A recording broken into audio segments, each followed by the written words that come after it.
Hi, I'm Fena Barbitall, and welcome to the wonderful weaving world of Fena Barbitall. I've decided to start my series with a very familiar hairstyle to me and many around the world, the bob. Not only is it named after a man, but it also can be worn by one. First things first, I'm the realist, and you're gonna need a wig. This is not sponsored, but I've decided to go with a charisma wig. Here we are. You can see that it is a lace front wig, which means there is lace in the front of the wig. The advantage of a lace front is that there is a bit of lace right here, which helps to disguise the fact that it's a piece of plastic on your head. If you're just starting out in drag and you don't want to break the bank, a wig like this will set you back about $50. I would not go lower than that. I know when I first started drag 20 years ago, the wigs I was buying were in the $35 to $40 range, but you know, times have changed. We're going to put our wig on our wig head. And there we go. Look at that. But in reality, if you're going to do this, get yourself a nice canvas head and a nice firm stand. You're going to take a little bit of bias tape. It's literally the cheapest thing in the world.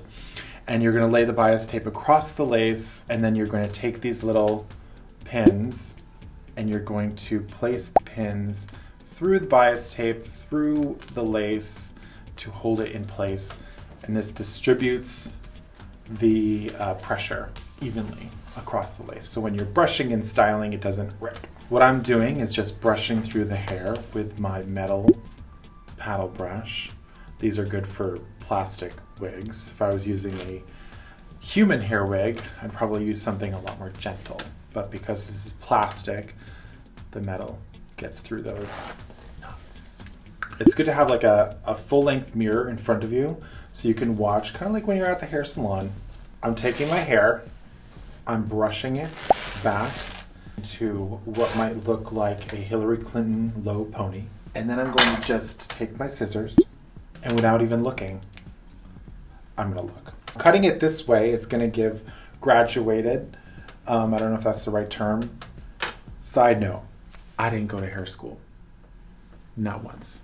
I've had my hair cut several times over my life, but I've never gone to hair school.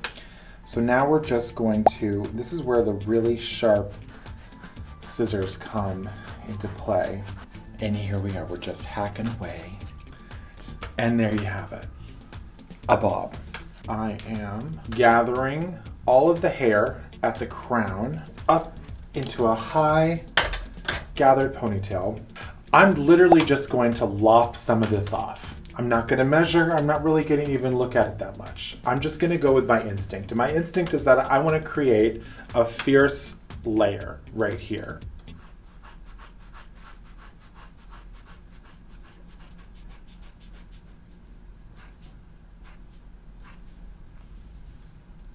So this is the Teasy What, and it's a brush.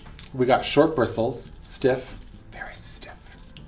We have a pointy end. This brush is going to help you to section your wig. I like to take this hair, brush it back, and then see where the sideburn is. I like to use that as my guide for my next layer. I'm going to take different sections of the hair to do this cut. I'm going to take the side, back, and other side.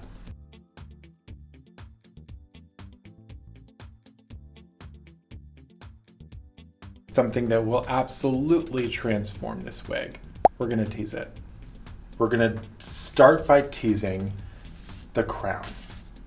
We are going to, using our brushy do, take the pointy end, and we're going to section off this section of hair using the track as a guide.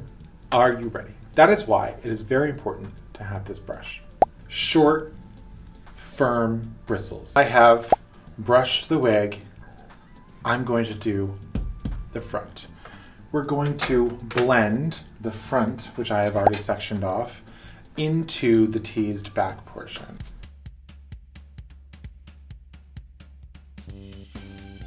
Okay, now for the best part, the finishing touch. This is where things really pop off. The hairspray.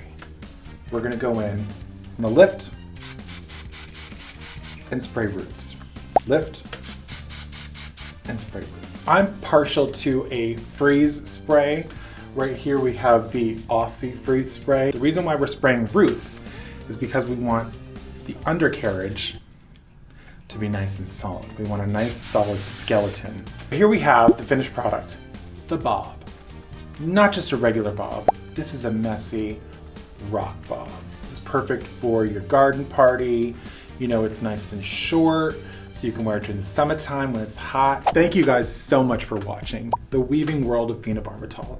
Catch us in our next episode. But in the meantime, click subscribe, like, leave a nice comment, send me flowers, and the rest is up to you. Thank you guys.